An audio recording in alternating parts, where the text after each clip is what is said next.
أعوذ بالله من الشيطان الرجيم.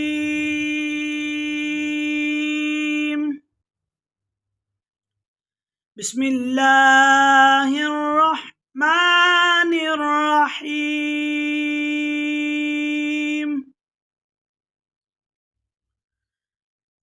إنا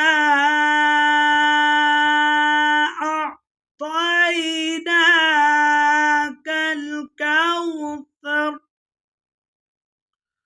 فصل لربك وانحر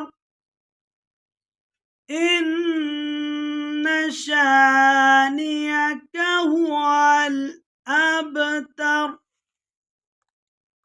صدق الله العظيم.